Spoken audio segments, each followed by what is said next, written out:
할렐루야. 한 주간도 평안하셨습니까? 서로 인사 나누겠습니다. 사랑하고 축복합니다. 기도드리시겠습니다. 여호와여, 내가 깊은 곳에서 주께 부르짖었나이다. 주여, 내 소리를 들으시며 나의 부르짖는 소리에 귀를 기울이소서. 이스라엘아, 여호와를 바랄지어다. 여호와께서는 인자하심과 풍성한 속량이 있음이라. 아멘. 전지전능하신 하나님 아버지, 우리를 죽을 수밖에 없는 죄에서 구속하여 주시고 하나님의 귀한 자녀로 또 이 땅 가운데 살아가게 하심을 감사드립니다. 거룩한 주님의 성호를 찬양하며 이 시간 하나님 앞에 우리의 마음과 뜻을 다하여 예배하는 귀한 시간 되게 하여 주시옵소서. 주 성령님 이곳에 오셔서 저희들을 온전히 다스려 주시고 이곳을 비추시고 저희들의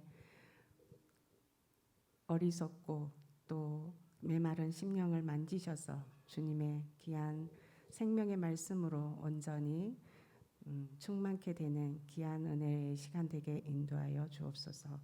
우리 구주 예수님 이름 받들어 기도드립니다. 아멘. 저희 찬송가 95장입니다. 95장 찬송하겠습니다.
찬양 올려드리겠습니다.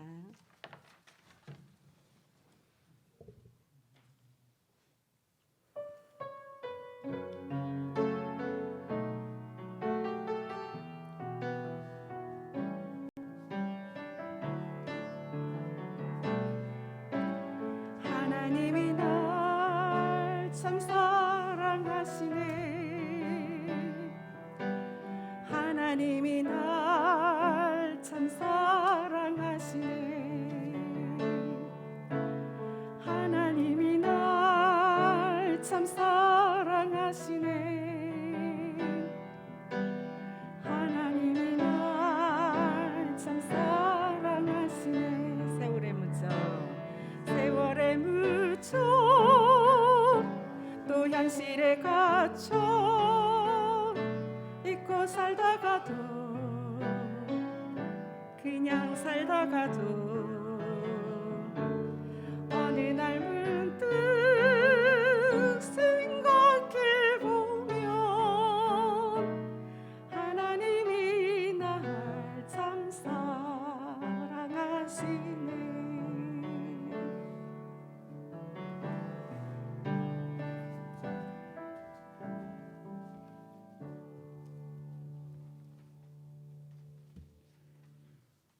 10월 23일 오순절 후 20번째 주일 하나님께 예배 드리시겠습니다. 감사함으로 그 문에 들어가며 찬송함으로 그의 궁정에 들어가서 그에게 감사하며 그의 이름을 송축할지어다.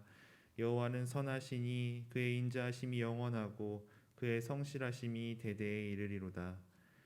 하나님은 영이시니 예배하는 자가 영과 진리로 예배할지니라. 아멘.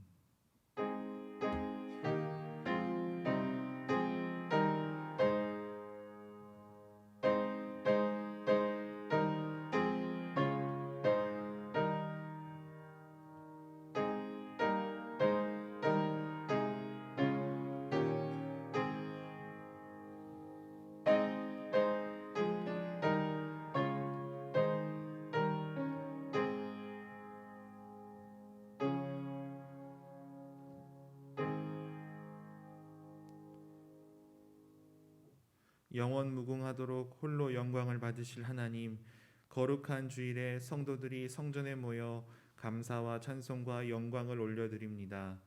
예배하는 성도들을 생각하사 복을 주시되 이스라엘의 집에도 복을 주시고 아론의 집에도 복을 주시며 여호와를 경외하는 자마다 복을 주옵소서. 참회하는 성도들에게는 평안을 주시고 연약한 심령을 굳게 잡아주시며 우둔한 자들은 진리의 말씀으로 깨우치사 지혜롭게 하여 주옵소서.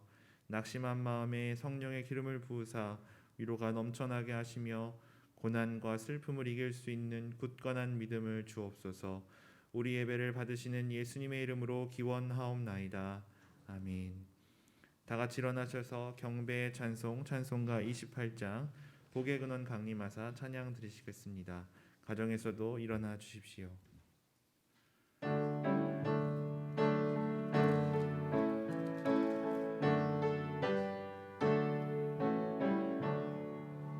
복의 근원 강림하사 찬송하게 하소서. 한량 없이 자비하심 증량할 길 없도다.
비친 자 되네. 주의 은혜 사슬 되사 나를 주께 매소서. 우리 마음은 연약하여 범죄하기 쉬우니 하나님이 받으시고 천국인을 치소서.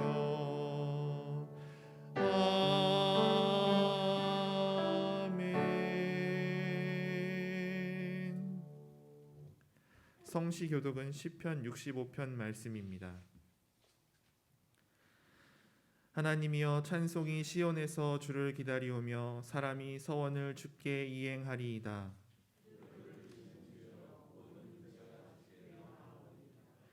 죄악이 나를 이겼사오니 우리의 허물을 주께서 사하시리이다.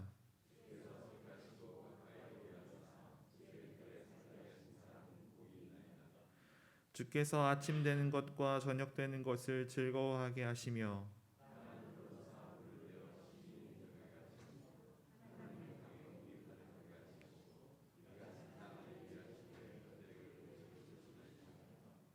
주께서 밭고랑에 물을 넉넉히 대사 그 이랑을 평평하게 하시며 또 담비로 부드럽게 하시고 그 싹에 복을 주시나이다.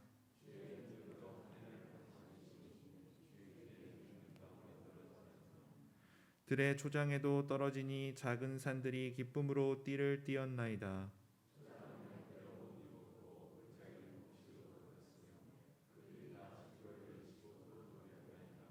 아멘.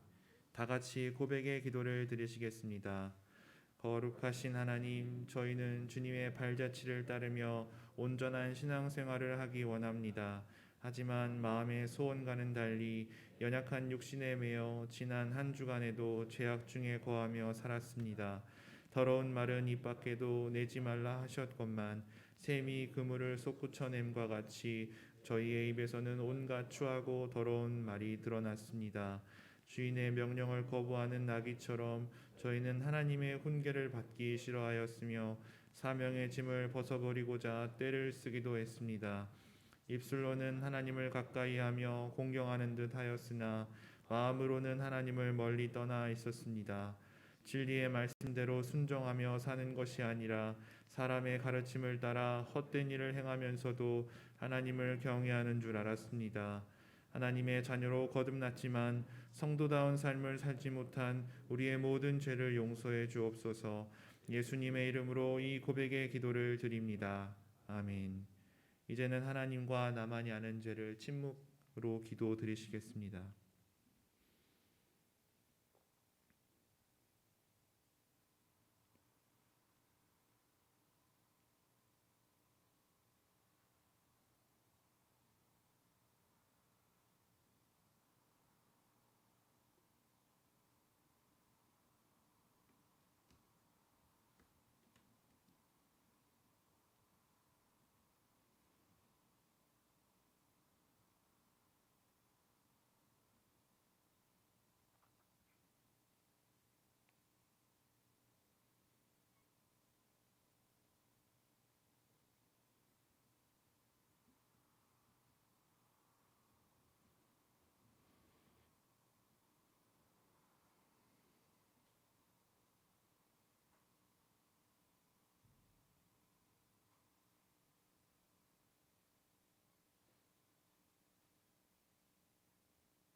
너희가 전에는 백성이 아니더니 이제는 하나님의 백성이요 전에는 긍휼을 얻지 못하였더니 이제는 긍휼을 얻은 자니라. 아멘. 성부 성자와 성령 찬송과 영광 돌려보내세. 태초로 지금까지 또 영원 무궁토록 성삼위께 영광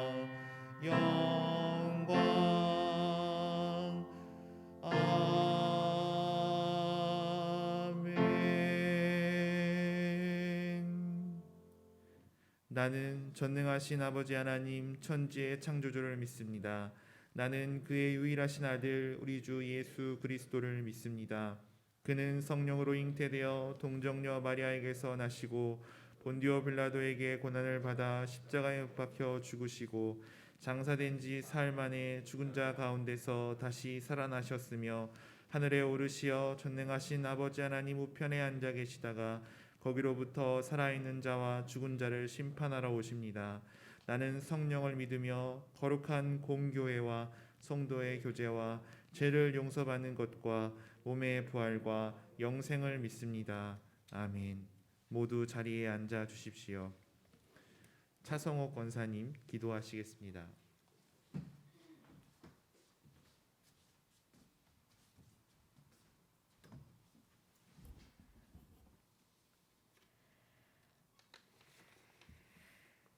오늘도 우리와 함께 계셔서 인도해 주시는 하나님 아버지, 은혜와 사랑에 감사드립니다.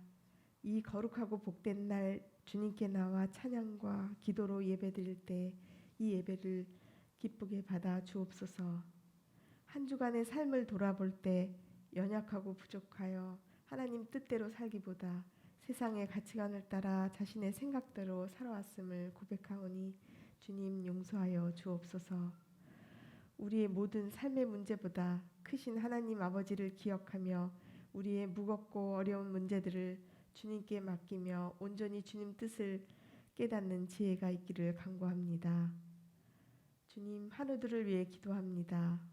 고통 가운데 부르짖는 기도를 들어 응답하여 주셔서 주님의 크신 팔로 위로하여 주시고 주님의 보혈로 치료하여 주시며 회복의 은총이 함께하기를 간절히 기도합니다. 교회 학교를 위해 기도합니다.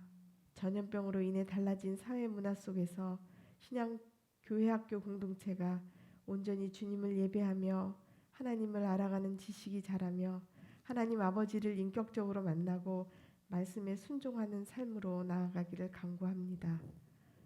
또한 작은 교회인 목장이 믿음으로 하나 되어 서로 중보하며 교회를 세워가기를 기도합니다. 이 나라를 위해 기도하오니 나라의 여러 어려움을 잘 극복해 나갈 수 있도록 하나님을 두려워하며 지혜를 주셔서 위정자들이 나라를 먼저 생각하고 협치할 수 있기를 간구합니다. 분단된 이 나라의 현실을 긍휼히 보시고 신앙의 자유가 없는 북한 땅의 믿음의 형제들의 기도를 들어 응답하여 주시며 복음으로 통일되는 역사가 이루어지게 도와주옵소서. 오늘 말씀을 들고 단위에 서신 목사님을 성령님 함께 하셔서 영육이 항상 강건하게 하시고 말씀 전하실 때 저희의 마음밭이 옥토가 되어 말씀이 잘 심기어지고 열매 맺게 하나님의 평강이 함께 하옵소서. 보이지 않는 곳에서 예배를 돕는 손길들을 축복하여 주시고 중창단의 이 찬양을 기쁘게 받으시며 오며 온전히 주님께만 영광 돌리게 하옵소서. 예수님의 이름으로 기도하오며 지금은 주님이 가르쳐 주신 기도로 기도하오니 하늘에 계신 우리 아버지의 이름을 거룩하게 하시며 아버지의 나라가 오게 하시며 아버지의 뜻이 하늘에서와 같이 땅에서도 이루어지게 하옵소서. 오늘 우리에게 일용할 양식을 주시고 우리가 우리에게 잘못한 사람을 용서하여 준 것 같이 우리 죄를 용서하여 주시고 우리를 시험에 빠지지 않게 하시고 악에서 구하소서. 나라와 권능과 영광이 영원히 아버지의 것입니다. 아멘.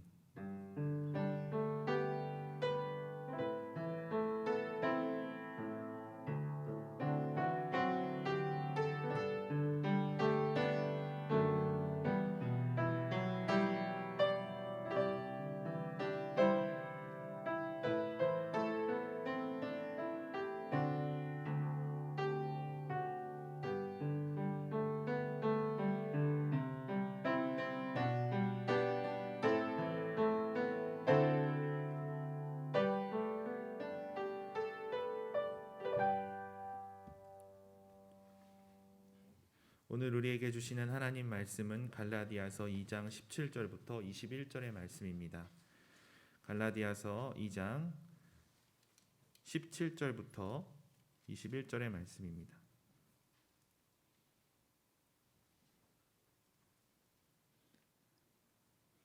하나님의 말씀을 봉독하겠습니다.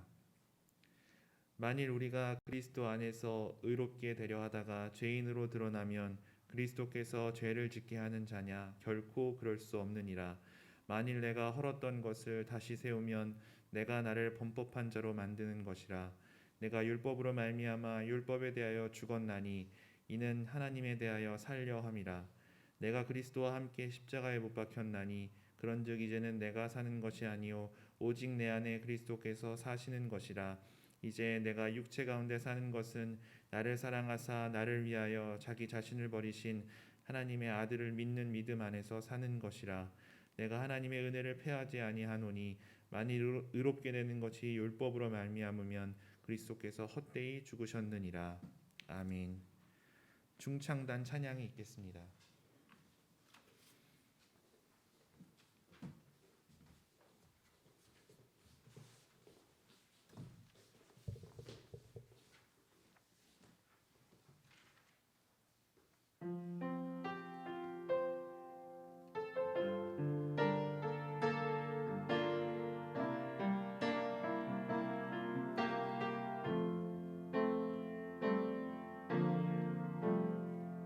주를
아멘. 오직 내 안에 그리스도께서 사시는 것이라 라는 제목으로 차정규 목사님께서 말씀 선포하시겠습니다.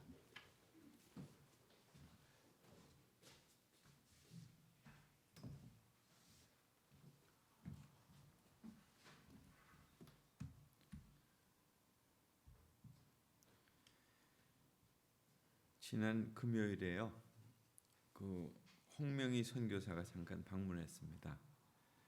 그분과의 인연은 남편 고재성 선교사가 슬로바키아에서 선교 사역을 할 때 우리 교회가 지원한 연고가 있었기 때문에 또 그렇게 만나기도 했지만, 또 그분의 부친과 저희 아버지가 중학교 동창으로서 막역한 친구였기 때문에 반가운 만남을 이어올 수 있었습니다.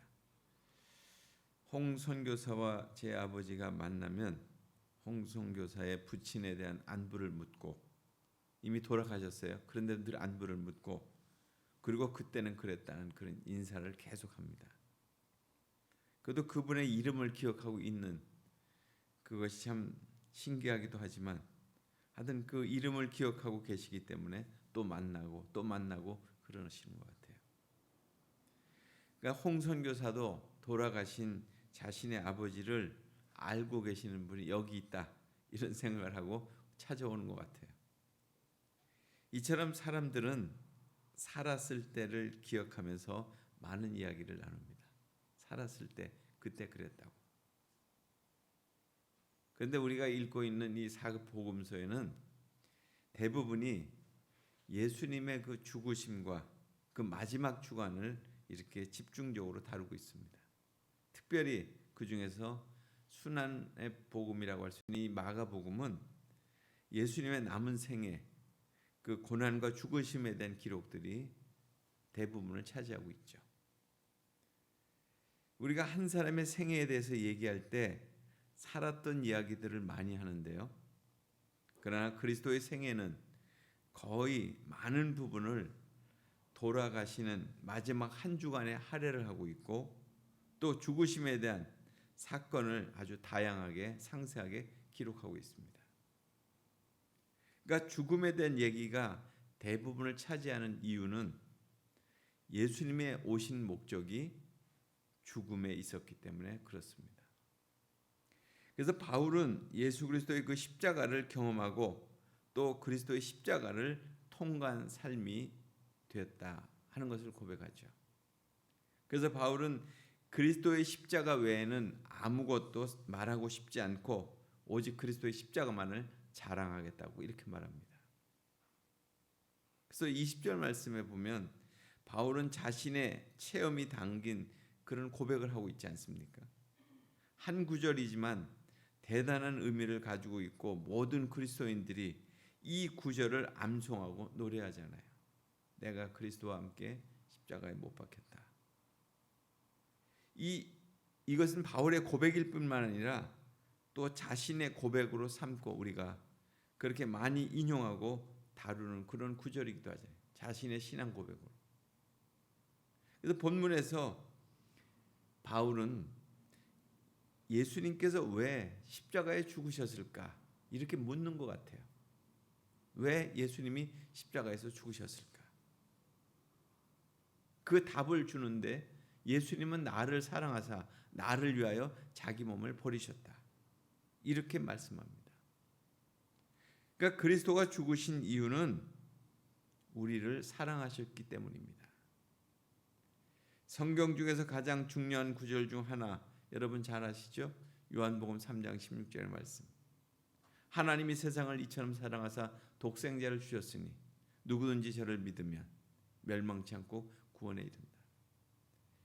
결국 예수께서 이 땅에 오신 이유, 우리를 위해서 죽으신 이유, 그건 뭐죠? 결국 우리를 사랑하기 때문이다 하는 겁니다.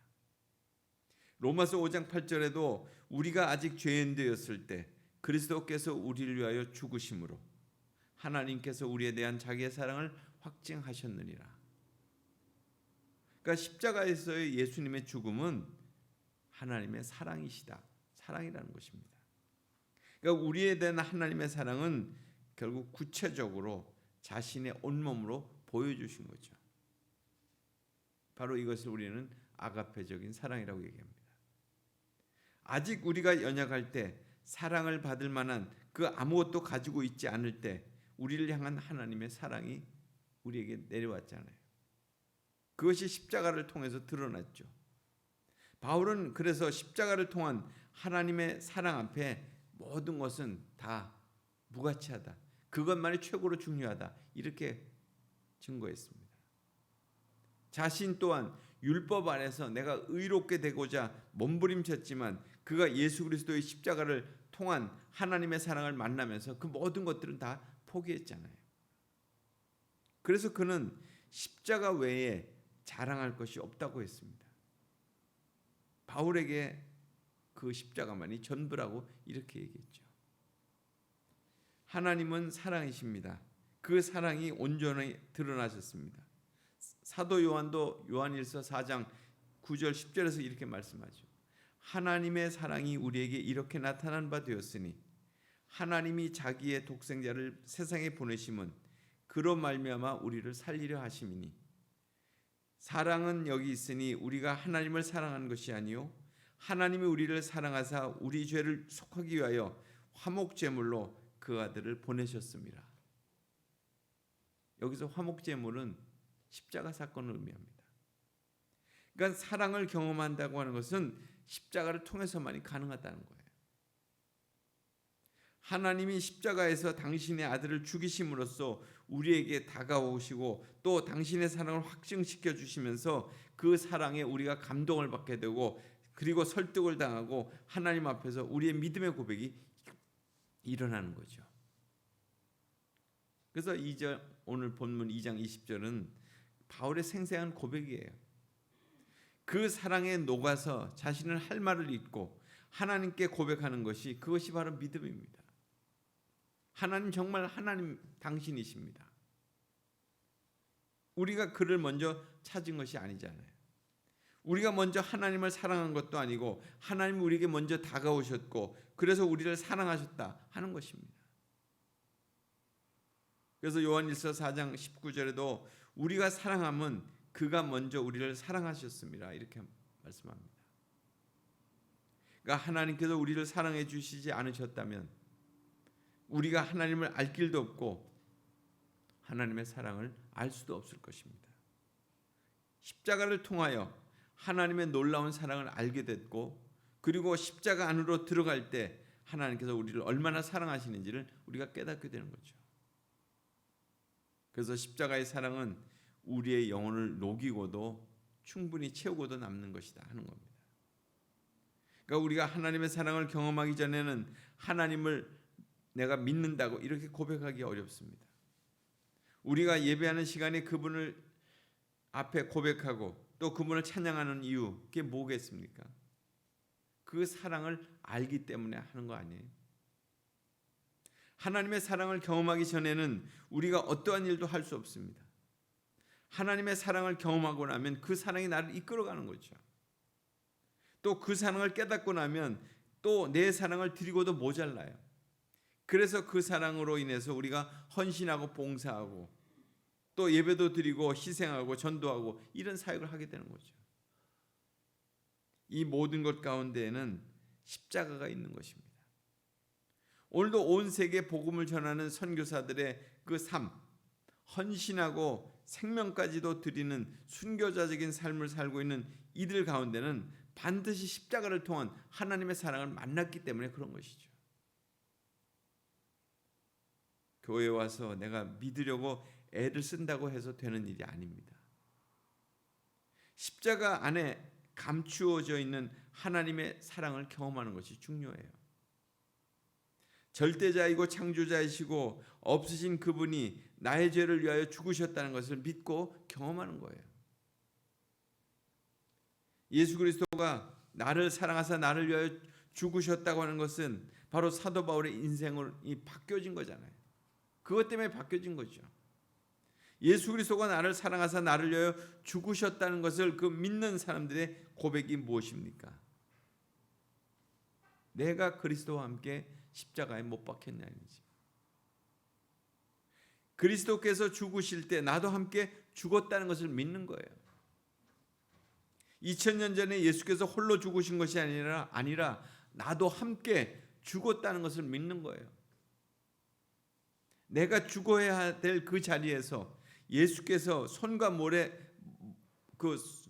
발에 못이 박히셨고 그 죽으신 사건 속에서 나도 동일하게 손과 발에 못이 박혀 죽었다고 고백하는 것이 내가 그리스도와 함께 못 박혔나리라는 고백이에요. 바울은 지금 그것을 고백하는 거예요. 2000년 전에 동떨어진 그분의 사건이 아니라 나의 사건으로 지금 고백하고 있는 거죠. 그래서 그리스도의 죽음이 나의 죽음이 되게 될 때 결국 내 안에 있는 모든 저주가 끝이 나고 구원이 나에게 임하게 되는 거죠. 내가 그리스도와 함께 못 박혔나니. 이것은 참으로 대단한 고백입니다. 그분의 죽으심의 사건과 동일하게 나는 그리스도와 함께 죽었을 때 내가 지고 있었던 거대한 죄의 그 짐들이 깨끗이 처리되는 거죠. 그것이 바로 십자가 사건입니다. 그래서 그분이 죽을 때 나도 함께 죽었다는 이 고백이 나를 구원으로 이끄는 거예요. 내가 그리스도와 함께 십자가에 못 박히는 그 순간 이제 과거의 내가 아닌 새로운 나로 태어나는 거죠. 그래서 그런즉 누구든지 그리스도 안에 있으면 새로운 피조물이라. 이전 것은 지나갔으니 보라 새 것이 되었도다. 고린도후서 5장 17절 말씀입니다. 그러면 우리가 어떻게 살아야 할까요? 이제 내가 사는 것은 내 안에 그리스도께서 사신 것이라고 했습니다. 이제 나의 옛사람은 그리스도와 함께 못 박혀 죽었기 때문에 내가 사는 것은 내 안에 그리스도께서 사는 거다라는 거예요. 아주 대단한 고백입니다. 그리스도와 함께 죽었다면 더 이상 나는 이전의 삶을 나는 사는 것이 아니죠. 지금 내가 살고 있는 나는 더 이상의 이전의 나가 아니에요. 그리스도가 십자가에 못 박힐 때 나는 죽은 것입니다. 내가 죽었다면 이제 나의 삶의 주체는 결국 나겠습니까? 내가 아니죠. 주님이죠. 이제는 내 속에 내가 사는 것이 아니라 그리스도가 사신다는 것입니다.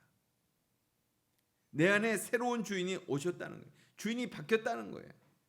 이것을 인정하는 거예요. 이미 죽은 자가 다시 살아나려 하면 안 됩니다. 내가 더 이상 주인 노릇해서도 안 됩니다. 주님이 주인 되시는 인생, 내 안에 그리스도가 온전히 주인으로 그렇게 사시도록 해야 됩니다.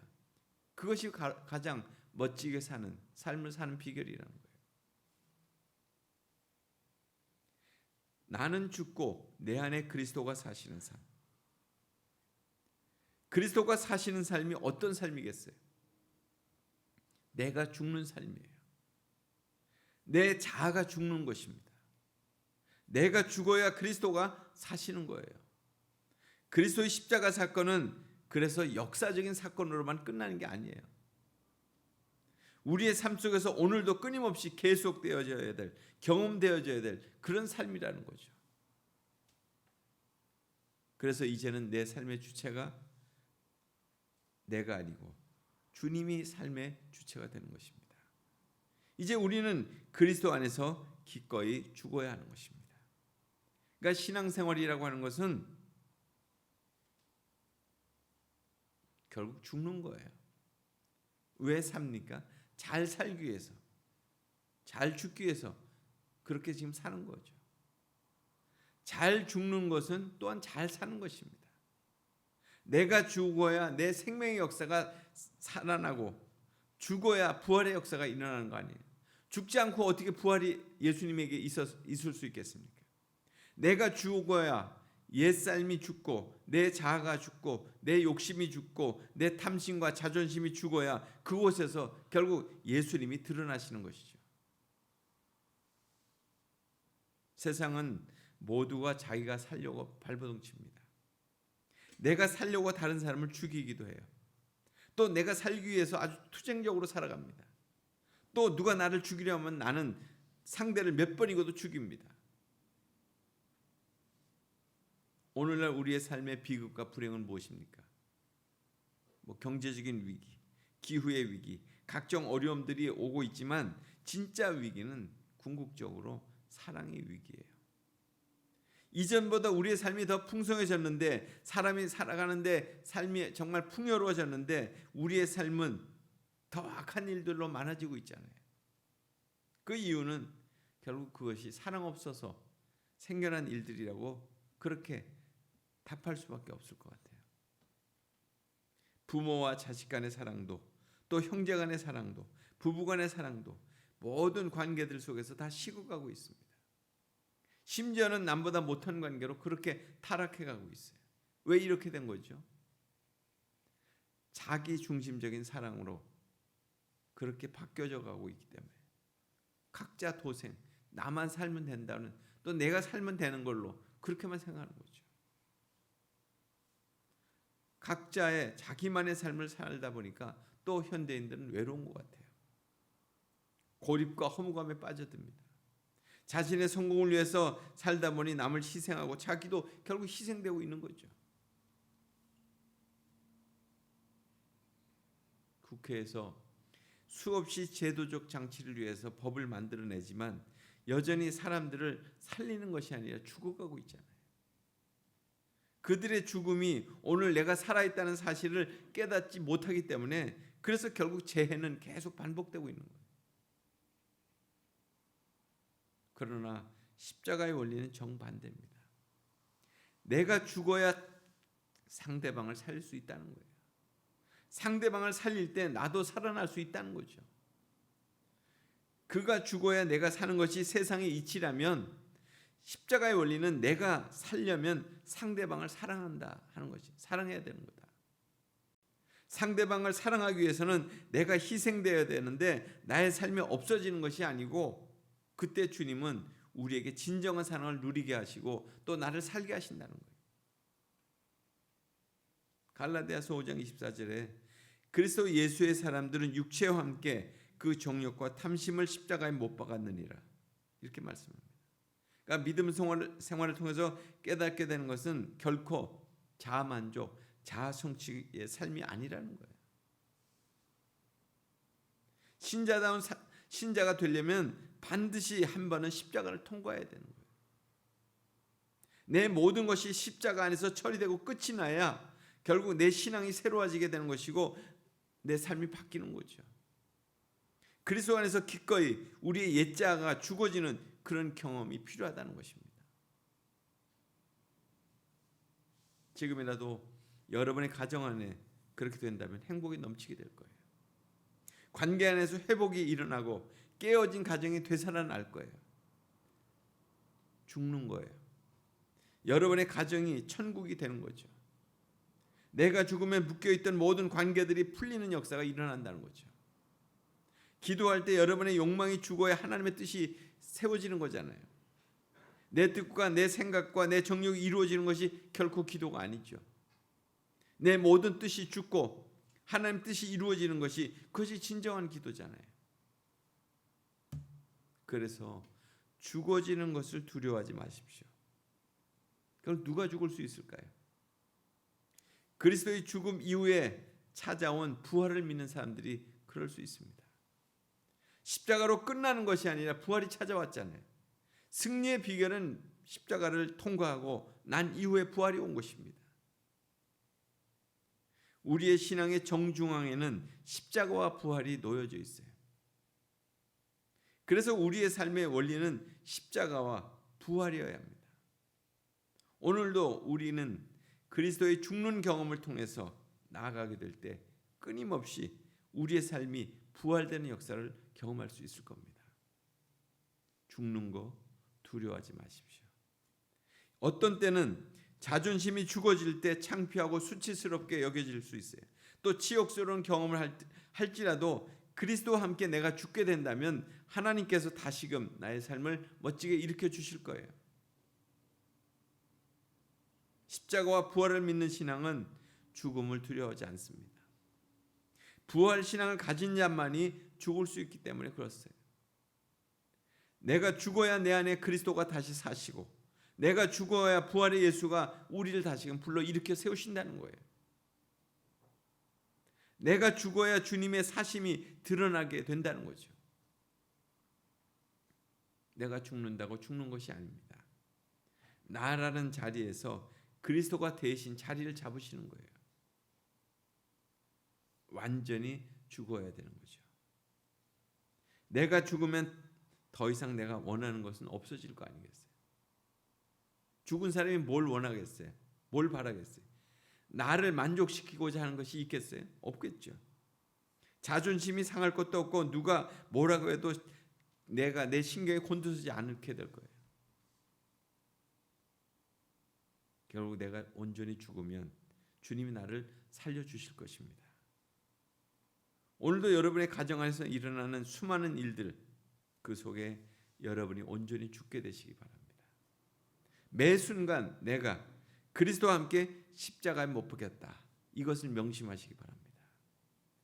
이제는 내가 사는 것이 아니라 그리스도께서 사신다는 것을 우리 입술로 날마다 고백해야 돼요. 바울의 고백이 나의 고백이 되어야 되는 거죠. 그것을 내가 믿음으로 선포할 때 놀라운 일이 일어날 거예요. 죽어도 완전히 죽어야 하는 거예요. 우리가 지난 연도에 레위기의 말씀들을 이렇게 쭉 다뤘어요. 레위기 제사법에 제물을 바칠 때 어떻게 합니까? 짐승을 죽여가지고 그것을 가구 떠가지고 그 고기 덩어리를 다 태우잖아요. 그러니까 제물을 바치는 사람은 그 제물과 함께 자신이 죽어야 되는 역할을 하는 거예요. 자신의 죄를 전가해서 그 바쳐진 그 제물 그것으로 인해서 그가 대속의 은혜를 입는 거잖아요. 구약시대 때 제사가 그거였죠. 이 과정을 통해서 구약의 이스라엘 백성들은 죽는 경험을 수없이 했을 거 아니에요. 그 짐승을 보면서 말없이 죽어가는 짐승을 보면서 자신의 죽음을 생각했을 거 아니에요. 오늘 우리에게 죽음의 경험이 없습니다. 죽음을 생각해 본 적도 없습니다. 그러나 죽을 위기를 겪으셨거나 또 죽다가 살아났다면 죽는 것도 다시 사는 것이 어떤 의미인지를 아마 알게 되겠죠. 죽었다가 살아난다면 그건 축복이 되는 거예요. 요한복음 12장에 보면 예수님께서 이제 마지막 그 십자가의 길을 걸어가시면서 그 하신 설교 말씀 속에 자신을 한 알에 썩어지는 미랄로 그렇게 썩어질 때 결국 많은 열매를 맺게 될 거라고 이렇게 말씀하셨어요. 썩어져야 죽어야만 많은 열매를 맺힌다고. 우리 인생도 마찬가지입니다. 내가 죽어야 열매 맺히는 삶을 살게 된다는 거죠. 잘 사는 것은 잘 죽는 것입니다. 그리스도와 함께 자아가 죽는 것입니다. 잘 죽는 것이 잘 사는 것임을 믿으시고 이제는 내가 사는 것이 아니라 오직 그리스도가 사시는 것입니다. 내 안에 사시는 그리스도가 온전히 살아나시게 될 때 나는 비로소 새로운 삶을 시작하게 되는 거죠. 우리의 외적인 삶은 중요치 않은 것 같아요. 뭐 겉사람은 계속 후패해져 가는 거잖아요. 낡아져 가는 거죠. 그러나 그리스도가 계신 생명의 삶을 살게 될 때, 그것이 시작되게 될 때 우리의 삶은 빛나는 존재로 새로운 인생을 시작하게 될 것입니다. 그런 은혜가 우리 모두에게 임하게 되기를 간절히 기도합니다. 같이 기도하겠습니다. 하나님 아버지, 이 아침에 사도 바울의 그 생생한 고백이 우리의 인생을 어떻게 살아왔는지를 다시 한번 일깨워 주셨습니다. 내가 이제 사는 것은, 내가 이제 육체 가운데 사는 것은 나를 사랑하사 나를 위하여 자기 몸을 버리신 하나님의 아들을 믿는 그 믿음 안에서 사는 거라고. 하나님, 그래서 나는 죽고 옛사람의 나는 죽고 오직 그리스도만 내 안에서 되살아나는 역사, 그 부활의 역사를 하나님 날마다 경험하고 고백하는 저희들의 삶이 되도록 축복해 주옵소서. 그래서 진정 예수 그리스도가 가신 그 길을, 그 믿음의 길을, 하나님 생명의 길을 우리도 걸어가는 복된 그리스도인의 삶이 되도록 인도해 주옵소서. 예수님 이름으로 기도드리옵나이다. 아멘.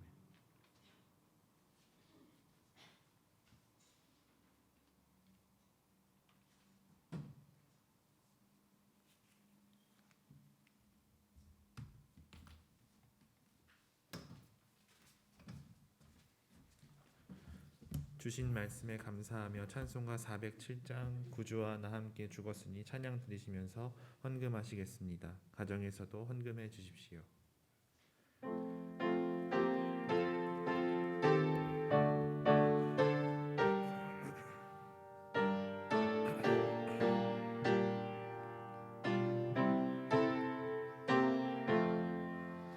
구주와 함께 나 죽었으니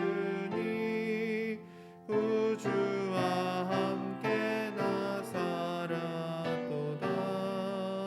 영광의 그날에 이르도록 언제나 주만 바라봅니다.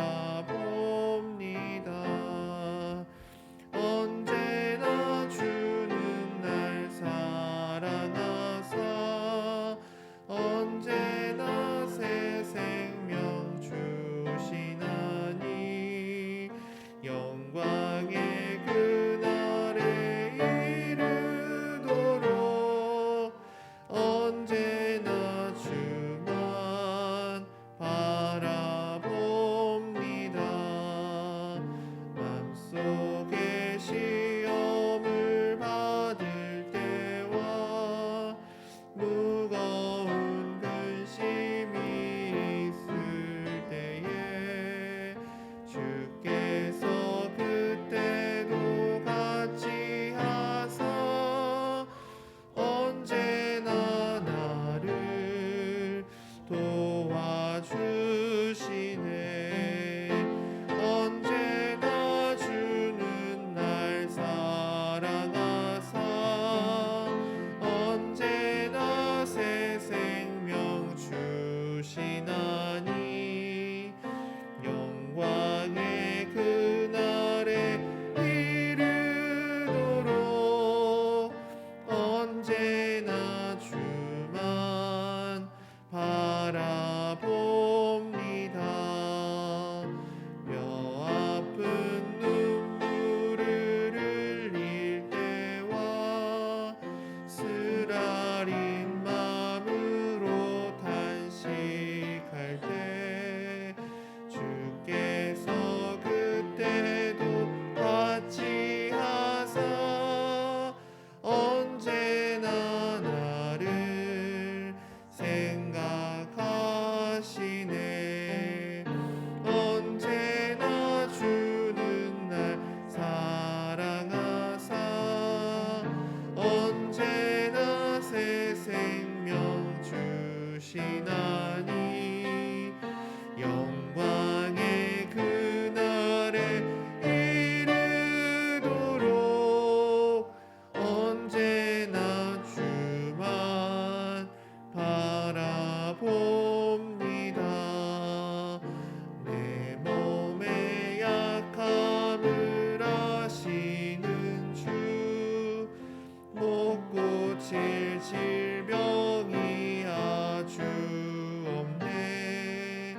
괴로운 날이나 기쁨 때나 언제나 나와 함께 계시네. 언제나 주는 날 사랑하사 언제나 새 생명 주시나니 영광의 그날에 이르도록 언제나 주만 바라봅니다.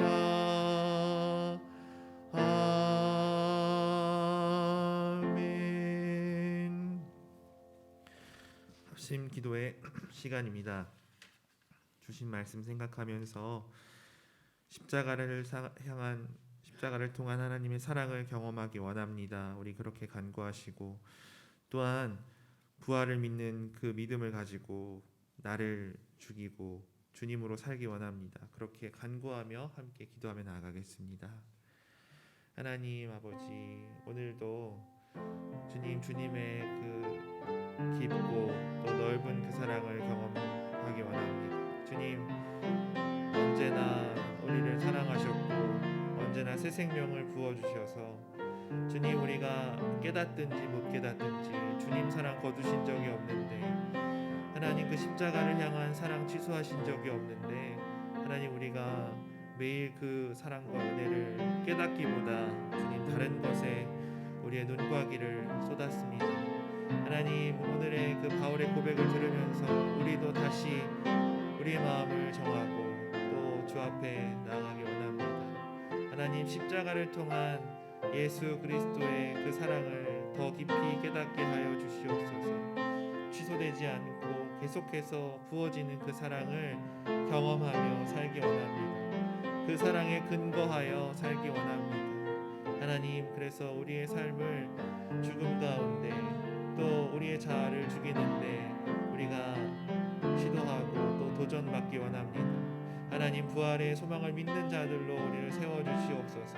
그래서 능히 우리가 우리의 목숨을 또 우리의 자존심을 우리의 가진 것을 아까워하거나 또 그것이 사라지는 것을 두려워하는 것이 아니라 하나님 주님께 내어드립니다. 주님 받아주시옵소서. 주님 내가 이 생명 드리기 원합니다. 주님 나를 주관하여 주시옵소서. 능히 우리를 살리시고 부활시키시는 그 주님을 깨달으며 주님 살아가게 하여 주시옵소서. 주의 복음을 드러내는 그 삶으로 주님 걸어가게 하옵소서. 역사하여 주시옵소서. 하나님 말씀이 거듭되고 또 예배가 거듭되고 신앙의 생활이 거듭될수록 십자가를 향한 예수 그리스도의 사랑 더 깊이 알기 원합니다. 그 사랑이 우리의 삶에 늘 있고 그리고 그 깊이와 또 그 능력이 우리 안에 살아 역사하심을 주님 더욱 깨닫게 하여 주시옵소서.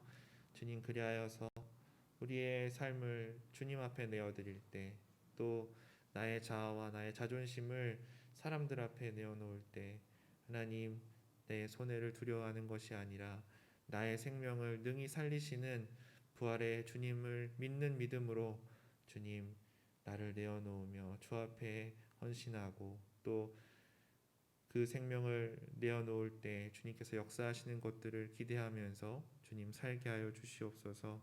오직 주님만을 신뢰합니다. 하나님 오늘 주 앞에 귀한 예물을 드리며 나아갑니다. 하나님께서 우리에게 새 생명 주시고 언제나 우리를 사랑하시는 주님, 우리의 발걸음을 인도하시어서 또한 일하게 하시고 또 주 앞에 소득을 얻게 하시니 감사합니다. 주님 11조를 주 앞에 드립니다. 받아 주시옵소서. 주님 또한 감사로 주 앞에 예물을 드립니다. 늘 함께 하셨고 또 앞으로도 함께 하실 하나님 감사합니다. 고향 집에서 함께 하여 주신 주님 감사합니다. 주의 은혜를 부어 주시고 또한 온 가족 구원을 위하여서 계속해서 기도하게 하시니 감사합니다. 범사에 주 앞에 감사를 드립니다. 하나님 아버지 주님 앞에 나와서 예수 이름으로 예배드리게 하시고 또한 기도하게 하시니 감사합니다. 주님 자녀들의 오고 가는 길을 주관하여 주시고 또한 건강할 수 있도록 계속해서 인도하시는 주님 감사합니다. 주님 이 밖에도 우리 안에 있는 감사의 제목들로 드리는 그 예물들을 받아 주시옵소서. 주님 구제와 선교를 위하여서도 주 앞에 예물을 드립니다. 주님 주님의 손길과 주님의 풍성하신 공급이 필요한 모든 곳 주님께서 알려주시고 또한 열어주시어서 주님의 손과 발로 공급하는 데 부족함이 없도록 하시고 주님 또한 이 지역사회 가운데 또 우리 성도들 가운데 있는 곤고한 자, 연약한 자, 가난한 자들을 돌보며 이 헌금들을 주님 사용할 수 있도록 주님 역사하여 주시옵소서. 주님 그리하여서 주는 자들과 또 받는 모든 이들 가운데 하나님의 그 풍성하신 사랑, 주님 끝없는 그 사랑을 함께 목도하고 고백하는 귀한 일들이 있게 하여 주시옵소서. 감사를 드리며 예수님의 이름으로 기도드립니다. 아멘.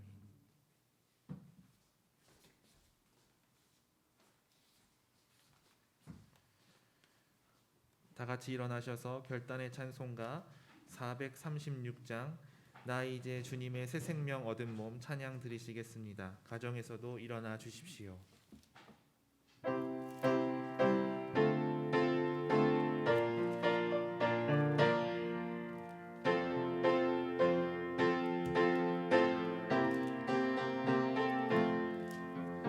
나 이제 주님의 새 생명 얻은 몸 옛 것은 지나고 새 사람이로다. 그 생명 내 맘에 강같이 흐르고 그 사랑 내게서 해같이 빛난다. 영생을 누리며 주 안에 살리라. 오늘도 내일도 주 함께 살리라. 주 안에 감추인 새 생명 얻으니 이전에 좋던 것 이제는 값없다. 하늘의 은혜와 평화를 맛보니 찬송과 기도로 주 함께 살리라. 영생을 누리며 주 안에 살리라. 오늘도 내일도 주 함께 살리라. 산천도 초목도 새 것이 되었고 죄인도 원수도 친구로 변한다. 새 생명 얻은 자 영생을 누리니 주님을 모신 맘 새 하늘이로다. 영생을 누리며 주 안에 살리라. 오늘도 내일도 주 함께 살리라. 주 따라가는 길 험하고 멀어도 찬송을 부르며 뒤따라가리라. 나 주를 모시고 영원히 살리라. 날마다 섬기며 주 함께 살리라. 영생을 누리며 주 안에 살리라.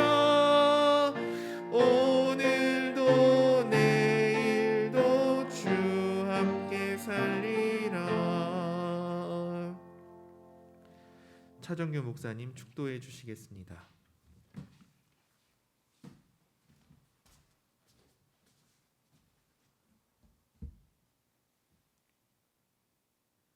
지금은 우리에게 생명과 구원의 은총을 베푸시는 우리 주 예수 그리스도의 은혜와 우리에게 한없는 사랑을 덧입혀 주시는 하나님 아버지의 극진하신 사랑하심과 오직 나는 죽고 예수 그리스도만이 내 안에 살기를 고백하고 또 그렇게 일깨우시는 성령님의 도우심이 오늘도 주님 앞에 나와 예배하는 하나님의 권속들 위해 또 저들의 가정과 일터 위에 또 이 나라와 이 민족 위에 지금부터 영원까지 함께하여 주시기를 간절히 축원하옵나이다.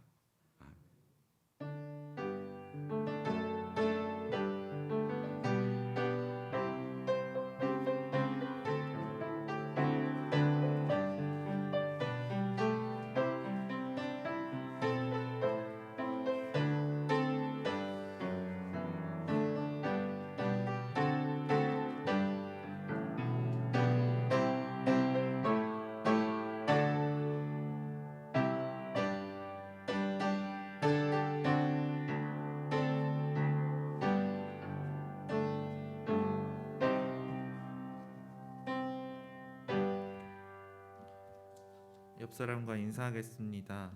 잘 죽기 위하여 살겠습니다. 잘 죽기 위하여 살겠습니다. 자리에 앉아 주시기 바랍니다. 이 신양교회에 오신 여러분 환영합니다. 또 처음 교회 방문하신 분들은 교회 소개와 안내를 해드리고 있습니다. 또한 교회 등록을 원하시는 분들은 등록 카드를 작성하셔서 전화 또 참사랑팀에 제출해 주시기를 바랍니다. 예배 안내와 모임 안내는 주보를 참조해 주시기를 바랍니다. 교회 소식입니다. 교사 교육이 예정되어 있습니다. 11월 5일 토요일 오전 10시부터 1시까지 선교관 2층에서 진행됩니다. 주제는 뉴 노멀 시대의 기독교 교육이라는 제목으로 강의가 진행되고, 그리고 기존의 교사분들 그리고 교회 교육에 관심 있는 모든 분들이 참여가 가능하십니다. 환대와 초대 8번째 모임이 다음 주 주일 오후 1시 30분에 예정되어 있습니다. 생명의 샘 목장이고 샬롬 카페에서 진행됩니다. 아직 신청하지 못하신 목장에서는 예배당 앞에 있는 게시물에 작성해 주시기를 바랍니다. 그리고 다음 일정으로는 11월 12일 토요일 날 하나님의 언약 목장과 선한제 목장이 같은 날 진행됩니다. 수요기도의 장소가 변경됩니다. 기존까지 예배당에서 수요일 날 예배를 드렸습니다. 다시 선교관 2층으로 이동하여서 11월 2일부터는 거기서 예배 드리도록 하겠습니다. 2023년 비전 트립 참가자를 모집하고 있습니다. 계속해서 세부 내용들을 정하고 있습니다. 마음을 두시고 기다리셨다가 신청해 주시기를 바랍니다. 교우 동정입니다. 이명숙 권사님, 주기심 교우님, 문영순 교우님, 엄명순 교우님 요양원에 입소해 계십니다. 또한 손순옥 교우님과 조정환 집사님 요양병원에 입원해 계십니다. 그리고 박대신 청년 인천의료원에 입원하고 있습니다. 그리고 김윤희 교우님 가천대병원에서 또한 치료를 받고 계십니다. 기억해 주시고 그 모든 치료의 과정 가운데 주님 함께 하시도록 그렇게 기도해 주시기를 바랍니다. 오늘 특별히 강병식 박경화 교우님 가정에서 이사를 감사하면서 떡을 드립니다. 퇴장하실 때 받아가시기를 바랍니다. 10월 암송 구절 말씀을 함께 암송하겠습니다. 갈라디아서 1장 3절의 말씀 함께 읽겠습니다. 우리 하나님 아버지와 주 예수 그리스도로부터 은혜와 평강이 있기를 원하노라. 갈라디아서 1장 3절 말씀. 아멘. 주제 찬양하며 세상으로 파송하겠습니다.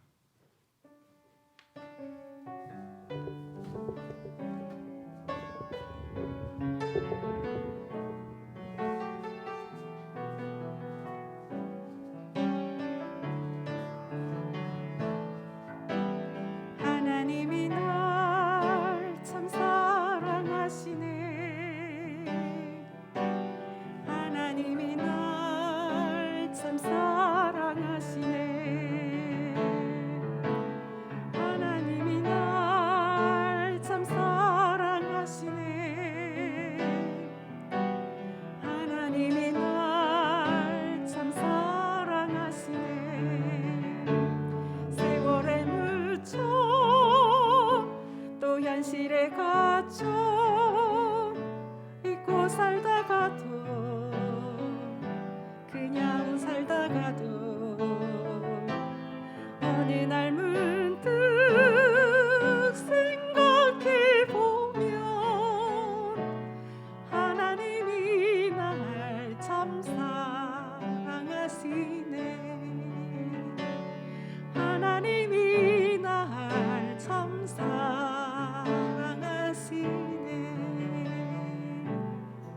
아멘. 사랑하고 축복합니다.